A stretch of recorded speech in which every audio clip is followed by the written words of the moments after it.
38ನೇ ಪ್ರಶ್ನೆಯನ್ನ ಗಮನಿಸಿ. ಕೊಟ್ಟಿರುವ ಚಿತ್ರದಲ್ಲಿ ಓ ವೃತ್ತ ಕೇಂದ್ರವಿರುವ ಅರ್ಧವೃತ್ತ ಕಂಸದ ಉದ್ದವು. ಸೊ ನೋಡಿ ಇಲ್ಲಿ ಈ ಅರ್ಧವೃತ್ತದ ಕಂಸದ ಉದ್ದ ಅಂದ್ರೆ APR ಈ ಅರ್ಧವೃತ್ತದ ಕಂಸದ ಉದ್ದವು 44 ಸೆಂಟಿಮೀಟರ್ ಆಗಿದೆ. ಸೊ ಅದೇ ರೀತಿ ಕೋನ OPQ ಅಲ್ವಾ.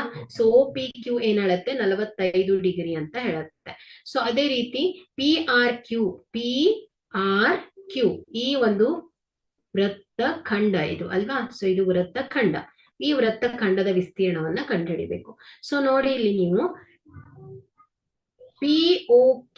POQ ತ್ರಿಜ್ಯಾಂತರ ಖಂಡದಲ್ಲಿ ತ್ರಿಭುಜದ ವಿಸ್ತೀರ್ಣ POQ ಅನ್ನ ಮೈನಸ್ ಮಾಡಿದಾಗ ಏನ್ ಸಿಗತ್ತೆ ನಿಮ್ಗೆ, ಈ ಒಂದು ವೃತ್ತ ಖಂಡದ ವಿಸ್ತೀರ್ಣ ಸಿಗತ್ತೆ.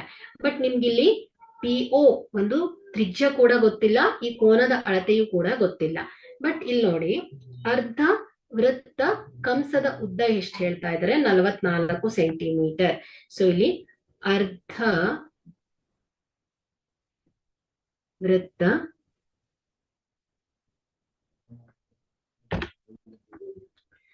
ಅರ್ಧ ವೃತ್ತ ಕಂಸದ ಉದ್ದ ಎಷ್ಟು ಹೇಳ್ತಾ ಇದ್ದಾರೆ ಅವರು, 44 ಸೆಂಟಿಮೀಟರ್. ಸೊ ಇಲ್ಲಿ ಅರ್ಧ ವೃತ್ತ ಕಂಸದ ಉದ್ದ ನೋಡಿ, ಇಲ್ಲಿ ವೃತ್ತ ಕಂಸದ ಉದ್ದವ ಸೂತ್ರ ಏನ್ ಹೇಳುತ್ತೆ, θ ಭಾಗಿಲೆ 360 ಗುಣಿಸು 2πr ಅಲ್ವಾ. ಸೊ ಅರ್ಧ ವೃತ್ತ ಅಂದ್ರೆ ಏನಾಯ್ತು 1/2 ಅರ್ಧ ವೃತ್ತದ ಕಂಸ ಅಲ್ವಾ. ಸೊ ಏನ್ ಮಾಡೋಣ, ಇಲ್ಲಿ ಒಂದ್ ಕೆಲಸ ಮಾಡೋಣ, ಇಲ್ಲಿ θ ಭಾಗಿಲೆ 360 ಡಿಗ್ರಿ ಗುಣಿಸು 2πr ಬರಬ್ಬರಿ ಎಷ್ಟು 44 ಸೆಂಟಿಮೀಟರ್. ಸೊ ಇಲ್ಲಿ ಒಂದು ಪೂರ್ಣ ವೃತ್ತದಲ್ಲಿ ಕೋನವು ಎಷ್ಟಿರುತ್ತೆ, 360 ಡಿಗ್ರಿ ಇರುತ್ತೆ. ಸೊ ಹಾಗಾದ್ರೆ ಅರ್ಧ ವೃತ್ತ ಅಂದ್ರೆ ಎಷ್ಟಾಯ್ತು ಹೇಳಿ. ಈಗ ಚತುರ್ಥಕ ಭಾಗ ಅಂದ್ರೆ ಏನ್ ಬರಿಬಹುದು ನಾವು, ಥೀಟಾವನ್ನ 90 ಡಿಗ್ರಿ ಅಂತ ಬರಿಬಹುದು. ಸೊ ಅರ್ಧ ವೃತ್ತದಲ್ಲಿ ಏನಾಗುತ್ತೆ, ಈ ಒಂದು ಥೀಟಾ ಏನಾಗಿರುತ್ತೆ 180 ಡಿಗ್ರಿ ಇರುತ್ತೆ ಅಲ್ವಾ. ಸೊ ಹಾಗಾದ್ರೆ ಇಲ್ಲಿ ಥೀಟಾ ಎಷ್ಟಾಗತ್ತೆ 180 ಡಿಗ್ರಿ ಭಾಗಿಲೆ ಎಷ್ಟು ಬರ್ತಾ ಇದೆ 360 ಗುಣಿಸು 2 ಗುಣಿಸು 22 ಭಾಗಿಲೆ 7 ಗುಣಿಸು 6 ಬರಬ್ಬರಿ ಎಷ್ಟು 44. ಸೊ ಇಲ್ಲೇನಾಯ್ತು 18 ಒಂದ್ಲೆ 18 18 ಎರಡ್ಲೆ 36 2 ಒಂದ್ಲೆ 2 ಒಂದ್ಲೆ. ಸೊ ಅದೇ ರೀತಿ ಏನಾಯ್ತು ಇಲ್ಲಿ 22 ಗುಣಿಸು 6 ಭಾಗಿಲೆ 7 ಬರಬ್ಬರಿ ಎಷ್ಟಾಯ್ತು 44. ಸೊ ಇಲ್ಲಿ 6 ಎಷ್ಟಾಗ್ತಾ ಇದೆ 44 ಗುಣಿಸು 7 ಭಾಗಿಲೆ 22. ಸೊ ಇದೇನಾಯ್ತು ಇಲ್ಲಿ 22 ಒಂದ್ಲೆ 22 22 ಎರಡ್ಲೆ 44. ಸೊ ಹಾಗಾದ್ರೆ ಇಲ್ಲಿ 6 ಎಷ್ಟು ಸಿಕ್ತು ನಮ್ಗೆ, 6 ಬರಬ್ಬರಿ 14 ಸೆಂಟಿಮೀಟರ್ ಆಯ್ತು. ಸೊ ನಮ್ಗೆ ಇಲ್ಲಿ ಏನ್ ಗೊತ್ತಾಯ್ತು, ಈ ತ್ರಿಜ್ಯದ ಅಳತೆ ಗೊತ್ತಾಯ್ತು. AO ತ್ರಿಜ್ಯ, ಅದೇ ರೀತಿ OB ತ್ರಿಜ್ಯ, PO ತ್ರಿಜ್ಯ ಮತ್ತು OQ ತ್ರಿಜ್ಯದ ಅಳತೆ ಗೊತ್ತಾಯ್ತು. ಎಷ್ಟು 14 ಸೆಂಟಿಮೀಟರ್ ಅಂತ ಗೊತ್ತಾಯ್ತು. ಸೊ ಹಾಗಾದ್ರೆ ನಮ್ಗೆ ಇಲ್ಲಿ ಏನ್ ಬೇಕು, ಈ ಕೋನದ ಅಳತೆ ಬೇಕಲ್ವಾ. POQ ತ್ರಿಜ್ಯಾಂತರ ಖಂಡಗಳ ವಿಸ್ತೀರ್ಣ ಬೇಕು ಅಂದ್ರೆ ನಮ್ಗೆ ಈ ಕೋನದ ಅಳತೆ ಬೇಕು. ಬಟ್ ಇಲ್ಲಿ ಏನ್ ಕೊಟ್ಟಿದ್ದಾರೆ, ಇಲ್ಲಿ OPQ ಕೋನ ಎಷ್ಟು ಹೇಳ್ತಾ ಇದ್ದಾರೆ ಅವರು 45 ಡಿಗ್ರಿ ಅಂತ ಹೇಳ್ತಾ ಇದ್ದಾರೆ. ನೋಡಿ ಇಲ್ಲಿ AB ಮತ್ತು PQ ಗಳು ಸಮಾನಾಂತರವಾಗಿದ್ರೆ ಪರ್ಯಾಯ ಕೋನಗಳು ಇಲ್ಲಿ ನೋಡಿ, ಇಲ್ಲಿ ಅಲ್ಟರ್ನೇಟ್ ಆಂಗಲ್ಸ್. ಸೊ ಇಲ್ಲಿ P 45 ಡಿಗ್ರಿ ಆದ್ರೆ ಸೊ AOP ಕೂಡ ಎಷ್ಟಾಗತ್ತೆ ಹೇಳಿ 45 ಡಿಗ್ರಿ ಆಗತ್ತೆ. ಹಾಗಾದ್ರೆ ಇದು ಕೂಡ ಏನಾಯ್ತು 45 ಡಿಗ್ರಿ ಆಯ್ತು. ಸೊ ನೋಡಿ ಇಲ್ಲಿ PO ಮತ್ತು OQ ಗಳು ಏನಾಯ್ತು, ಈ ಒಂದು ತ್ರಿಭುಜದಲ್ಲಿರುವ ಬಾಹುಗಳು. ಸೊ ಇಲ್ಲಿ PO ಮತ್ತು OQ ಗಳೇನಾಯ್ತು ಒಂದೇ ವೃತ್ತದ ತ್ರಿಜ್ಯಗಳು. ಈ ಎರಡು ತ್ರಿಜ್ಯಗಳು ಸಮನಾಗಿದೆ. ಹಾಗಾದ್ರೆ ಈ PO ಮತ್ತು OQ ಬಾಹುಗಳ ಅಳತೆ ಕೂಡ ಸಮನಾಗಿದೆ ಅಲ್ವಾ. ಸೊ ಹಾಗಾದ್ರೆ ಈ ಬಾಹುಗಳ ಅಳತೆಗಳು ಸಮನಾಗಿದ್ರೆ ಅವುಗಳ ಅಭಿಮುಖ ಕೋನಗಳು ಕೂಡ ಏನಾಗುತ್ತೆ ಸಮನಾಗುತ್ತೆ. ಹಾಗಾದ್ರೆ OPQ 45 ಡಿಗ್ರಿ ಆದರೆ OQP ಕೂಡ ಎಷ್ಟಾಗತ್ತೆ ಹೇಳಿ 45 ಡಿಗ್ರಿ ಆಗತ್ತೆ.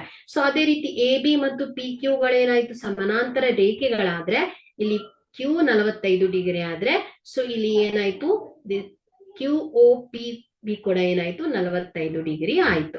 ಸೊ ಹಾಗಾದ್ರೆ ನಿಮ್ಗೆ ಎ ಒ ಪಿ 45 ಡಿಗ್ರಿ ಬಂತು, ಬಿ ಒ ಕ್ಯೂ ಕೂಡ 45 ಡಿಗ್ರಿ ಬಂತು. ಹಾಗಾದ್ರೆ ನಿಮ್ಗೆ ಈ ಒಂದು ಸರಳ ರೇಖೆಗಳಲ್ಲಿ ಈ ಎಲ್ಲಾ ಕೋನಗಳ ಮೊತ್ತ ಯಾವಾಗ್ಲೂ ಏನಾಗ್ತಾ ಇರಬೇಕು, 180 ಡಿಗ್ರಿ ಇರಬೇಕು.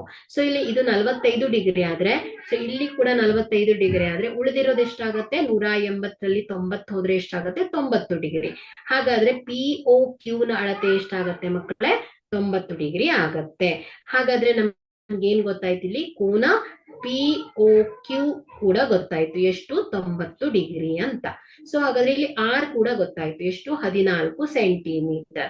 ಹಾಗಾದ್ರೆ ನಾವೇನ್ ಮಾಡ್ಬೋದು, ಇಲ್ಲಿ ಇವುಗಳ ಸಹಾಯದಿಂದ ತ್ರಿಜ್ಯಾಂತರ ಖಂಡ ಪಿ ಒ ಕ್ಯೂ ನ ವಿಸ್ತೀರ್ಣವನ್ನ ಕಂಡುಹಿಡಿಯೋಣ. ಸೊ ಬರ್ಕೊಳ್ಳಿ, ಇಲ್ಲಿ ತ್ರಿಜ್ಯಾಂತರ ಖಂಡ ಪಿ ಒ ಕ್ಯೂ ನ ವಿಸ್ತೀರ್ಣ, ಪಿ ಒ ಕ್ಯೂ ನ ವಿಸ್ತೀರ್ಣ ಬರಬರಿ ಎಷ್ಟಾಗತ್ತೆ, ಥೀಟಾ ಬಾಗಿಲೆ 360 ಡಿಗ್ರಿ ಗುಣಿಸು ಪೈ ಆರ್ ಸ್ಕ್ವೇರ್ ಆಗತ್ತೆ ಅಲ್ವಾ.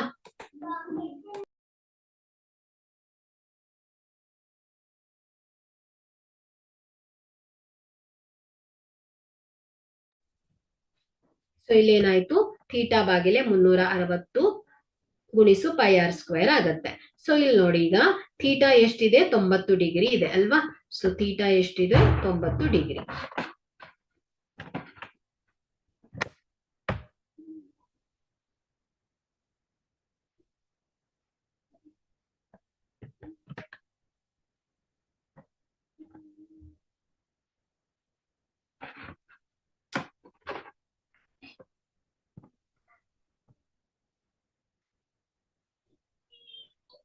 ತೊಂಬತ್ತು ಬಾಗಿಲೆ 360 ಡಿಗ್ರಿ ಗುಣಿಸು 22/7. ಸೊ ಆರ್ ಎಷ್ಟು ಬಂದಿದೆ ನಮ್ಗೆ, 14 ಸೆಂಟಿಮೀಟರ್ ಅಲ್ವಾ. ಸೊ ಹಾಗಾದ್ರೆ ಇಲ್ಲಿ ಏನಾಯ್ತು, 9 1 9, 9 4 36. ಸೊ ಇಲ್ಲಿ 7 1 7, 7 2 14. ಸೊ ಇದೇನಾಗತ್ತೆ, 2 1 2, 2 2 4, 2 1 2, 2 11 22 ಆಗತ್ತೆ. ಸೊ ಇದೇನ್ ಬರ್ತಾ ಇದೆ, 14 ಗುಣಿಸು 11 ಬರ್ತಾ ಇದೆ. ಸೊ ನೋಡಿ, ಅದೇ ರೀತಿ ನಮ್ಗೆ ತ್ರಿಜ್ಯಾಂತರ ಖಂಡದ ವಿಸ್ತೀರ್ಣ ಸಿಕ್ತು. ಸೊ ಅದೇ ರೀತಿ ನಾವೇನ್ ಮಾಡೋಣ, ಇಲ್ಲಿ ಈ ಒಂದು ತ್ರಿಭುಜದ ವಿಸ್ತೀರ್ಣವನ್ನ ನೋಡೋಣ. ತ್ರಿಭುಜ ಓ ಪಿ ಕ್ಯೂಗಳು ಏನಾಯ್ತು, ಒಂದು ಸಮಬಾಹು ತ್ರಿಭುಜಗಳು ಅಲ್ಲ, ಸಮಕೋನೀಯ ತ್ರಿಭುಜಗಳು, ಸಮಬಾಹು ತ್ರಿಭುಜಗಳು ಅಲ್ವಾ. ಸೊ ಇಲ್ಲಿ 2 ಕೋನಗಳು ಸಮನಾಗಿದೆ, ಅದೇ ರೀತಿ 2 ಬಾಹುಗಳು ಸಮನಾಗಿದೆ, ಸಮದ್ವಿಬಾಹು ತ್ರಿಭುಜಗಳು. ಸೊ ಇಲ್ಲಿ ಓ ಪಿ ಕ್ಯೂಗಳು ಏನಾಗ್ತಾ ಇದೆ, ಇಲ್ಲಿ ಕೋನ ಓ ಏನಾಗ್ತಾ ಇದೆ, 90 ಡಿಗ್ರಿ ಕೋನ ಅಲ್ವಾ. ಸೊ ಇದು ಒಂದು ಲಂಬ ಕೋನ ತ್ರಿಭುಜವಾಗಿದೆ. ಹಾಗಾದ್ರೆ ಇಲ್ಲಿ ಪಿ ಒ ಏನಾಗುತ್ತೆ, ಪಾದ ಆದ್ರೆ ಓ ಕ್ಯೂ ಏನಾಗ್ತಾ ಇದೆ, ಈ ಒಂದು ತ್ರಿಭುಜದ ಎತ್ತರ ಆಗತ್ತೆ. ಸೊ ಇಲ್ಲಿ ಒ ಪಿ ಮತ್ತು ಓ ಕ್ಯೂಗಳು ಏನಾಯ್ತು, ಈ ಒಂದು ವೃತ್ತದ ತ್ರಿಜ್ಯಗಳು. ಹಾಗಾದ್ರೆ ಇಲ್ಲಿ ಈ ಒಂದು ತ್ರಿಭುಜದ ವಿಸ್ತೀರ್ಣ ಬರಬರಿ ಅರ್ಧ ಗುಣಿಸು ಪಾದ ಗುಣಿಸು ಎತ್ತರ ಅಲ್ವಾ. ಸೊ ಇಲ್ಲಿ ಅರ್ಧ ಗುಣಿಸು ಪಾದ ಎಷ್ಟಿದೆ, 14 ಗುಣಿಸು ಎತ್ತರ ಕೂಡ ಎಷ್ಟು, 14 ಸೆಂಟಿಮೀಟರ್. ಸೊ ಇದು 2 1 2, 2 7 14. ಸೊ ಇದೇನ್ ಬರ್ತಾ ಇದೆ, 14 ಗುಣಿಸು 7. ಸೊ ಇದೇನಾಗ್ತಾ ಇದೆ, ತ್ರಿಭುಜದ ವಿಸ್ತೀರ್ಣ. ಸೊ ನಮ್ಗೆ ಈಗ ಏನ್ ಬೇಕಾಗ್ತಾ ಇದೆ, ವೃತ್ತ ಖಂಡದ ವಿಸ್ತೀರ್ಣ ಬೇಕು. ಸೊ ವೃತ್ತ ಖಂಡದ ವಿಸ್ತೀರ್ಣ ಬರಬರಿ ಏನಾಗ್ತಾ ಇದೆ, ತ್ರಿಜ್ಯಾಂತರ ಖಂಡದ ವಿಸ್ತೀರ್ಣ ಮೈನಸ್ ತ್ರಿಭುಜದ ವಿಸ್ತೀರ್ಣ. ಸೊ ಇದೇನಾಗತ್ತೆ, 14 ಗುಣಿಸು 11 ಮೈನಸ್ 14 ಗುಣಿಸು 7. ಸೊ ಇಲ್ಲಿ ನೋಡಿ, ಎರಡರಲ್ಲೂ ಯಾವುದು ಸಾಮಾನ್ಯ, 14. ಸೊ ಇದೇನಾಯ್ತು, 11 ಮೈನಸ್ 7 ಆಗತ್ತೆ. ಸೊ ಇದೇನಾಗ್ತಾ ಇದೆ ನೋಡಿ, 14 ಗುಣಿಸು 11ರಲ್ಲಿ 7 ಹೋದ್ರೆ ಎಷ್ಟಾಗತ್ತೆ, 4 ಉಳಿಯುತ್ತೆ. ಸೊ ಇದೇನಾಯ್ತು, 4 4 16, 4 1 4, 56 ಬರ್ತಾ ಇದೆ ಅಲ್ವಾ. ಸೊ ಹಾಗಾದ್ರೆ ಇಲ್ಲಿ ಏನಾಯ್ತು,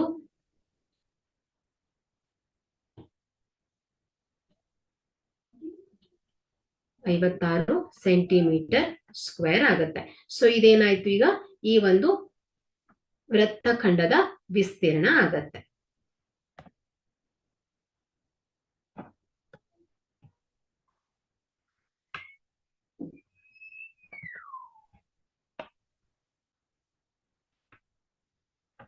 ಸೊ ಇಲ್ಲಿಗೆ ಏನಾಯ್ತು, ಈ ಒಂದು ವೃತ್ತದ ವಿಸ್ತೀರ್ಣಗಳು, ಈ ಒಂದು ಅಧ್ಯಾಯಕ್ಕೆ ಸಂಬಂಧಪಟ್ಟಂತ ಎಲ್ಲ MCQ ಟೈಪ್ಸ್ ಕ್ವಶನ್ಸ್ಗಳು, ಅದೇ ರೀತಿ 1 ಅಂಕದ ಪ್ರಶ್ನೆಗಳು, 2 ಅಂಕದ ಪ್ರಶ್ನೆಗಳು, ಅದೇ ರೀತಿ 3 ಅಂಕದ ಪ್ರಶ್ನೆಗಳನ್ನ ನೋಡಿದ್ವಿ.